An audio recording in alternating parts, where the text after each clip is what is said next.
म्हणून गुरुवारी पहिला जो असेल सूर्योदयानंतर 1 तास तोपर्यंत गुरुचा होरा असतो.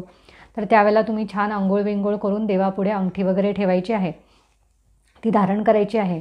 पण त्याच्या अगोदर एक लक्षात ठेवायचं, आदल्या रात्री म्हणजे बुधवारीच रात्री तुम्ही कच्च्या दुधामध्ये, म्हणजे आपण बाहेरून आणलेलं जे दूध आहे ते न तापवता, त्याला कच्चं दूध म्हणतात, तर गाईचं दूध असेल तर फारच उत्तम. तर ते एक अर्धी वाटी दूध घ्यायचं आणि त्याच्यामध्ये आपली अंगठी ठेवायची आहे आणि ते दुधातली मग सकाळी अंगठी काढायची, स्वच्छ पाण्याने तिला धुवायची, पुसायची. हळदी कुंकू फुलं, आता पिवळ्या रंगाचं फूल असेल तर छानच, अक्षता वगैरे सगळं असं दाखवून त्याची मनोभावे पूजा करायची आहे. आणि हा जो मंत्र आहे वर तुम्हाला येईल, ओम ग्राम ग्रीम ग्रौम सहा गुरवे नमहा, हा गुरुग्रहाचा बीजमंत्र आहे.